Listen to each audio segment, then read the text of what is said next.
All right, today we're off to the absolutely stunning shores of Italy. We're going to dive into this incredible story of power, art, and transformation. A story that's literally written in stone and mortar. It's that classic question, right? If the ancient stones of some old fortress could actually speak, what kind of stories would they tell? Would they whisper about epic sieges and clever strategies, or maybe about extravagant parties and secret love affairs? Well, on the shores of Italy's famous Lake Como, they pretty much do just that. The castles and villas that line this gorgeous landscape tell a huge, sweeping story that covers centuries, a story of how their very purpose changed, from being all about brutal defense to being about magnificent display. So, our journey begins on this legendary shoreline, a real jewel nestled in Italy's Lombardy region. For a long time, Lake Como has been this magnet for the powerful and the creative, and you can see that history reflected in every building. Just try to picture it, a deep blue lake surrounded by these dramatic green hills, and all along the edges, these incredible structures.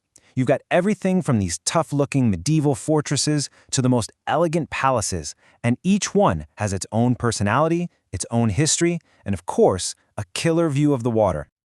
So let's jump in our time machine for a second. The first chapter in Lake Como's building story is all about strength and control. These places were not originally built for relaxing summer getaways. Nope, they were built for war.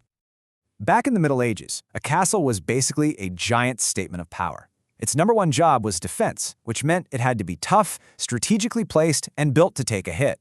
Every single part of its design, from how thick the walls were to how high the towers were, served that one single crucial purpose. And you can still see the proof of this all over the place today.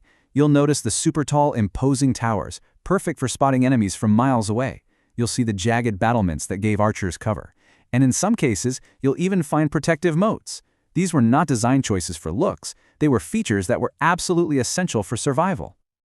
A fantastic example is Castel Voglio. You can just feel the history looking at it. It stands there like this medieval guard, perched up high to get these sweeping, panoramic views over the lake. Its location wasn't picked for the great scenery, it was picked for the strategic advantage it offered. Think of it as the lake's security camera, just, built out of stone. But then, things started to change. A new era of relative peace started to settle over the region, and that constant threat of war began to fade. This right here is the big turning point. The whole reason for these buildings completely flipped. The focus shifted away from defense and control and towards art, culture, and luxury. Protection was out. Prestige was in. And that brings us to Act 2 of our story, the Age of Splendor. The castles of Lake Como started to, let's say, shed their armor. They began transforming from these rugged strongholds into these elegant showcases for wealth and culture. And the timeline of this transformation is just fascinating. It all starts with that strong medieval foundation.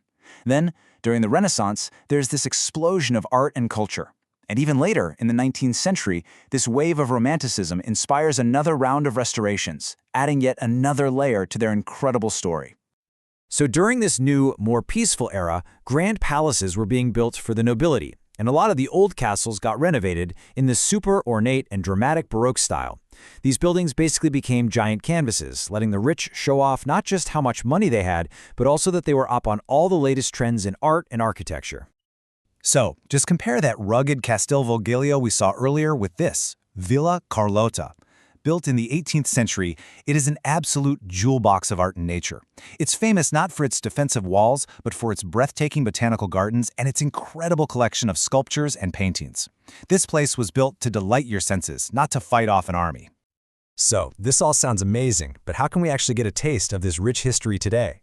Well, the great news is that these castles and villas, they aren't just museum pieces behind glass. They are a living, breathing, and totally accessible part of the region's culture. Honestly, seeing them from the water gives you this amazing perspective, probably the same one visitors had for centuries. Boat tours are great because they let you hop from one historic spot to another, and if you want a different angle, the hiking trails up in the hills give you those perfect, postcard-worthy views of the whole landscape. And of course, you can't talk about a region's culture without talking about the food. Lake Como is famous for its really distinct local cuisine. You've got dishes like creamy risotto with fresh fish pulled right from the lake, or hearty polenta. These have been local staples for generations, so eating them is like connecting directly to the area's culinary soul. But here's the thing. Keeping these centuries-old buildings standing is a massive undertaking. And that brings us to the final and maybe the most important part of this whole story, the constant effort to preserve this fairy tale landscape for all of us in the future. So, how do they do it? Well, it's really a two-part plan. First, you have government-led conservation efforts that work to protect the buildings from just natural decay and damage over time. And second, you have these very specific renovation projects that carefully restore the historic parts while also modernizing things to handle today's visitors. And that, right there, really gets to the heart of it. This isn't just about keeping old buildings from falling down. It's about keeping a story alive. It's about making sure that future generations can walk through these halls, explore these gardens, and connect with the incredible history that's written into these very stones. So when it comes right down to it, the castles of Lake Como are just so much more than beautiful spots for a photo.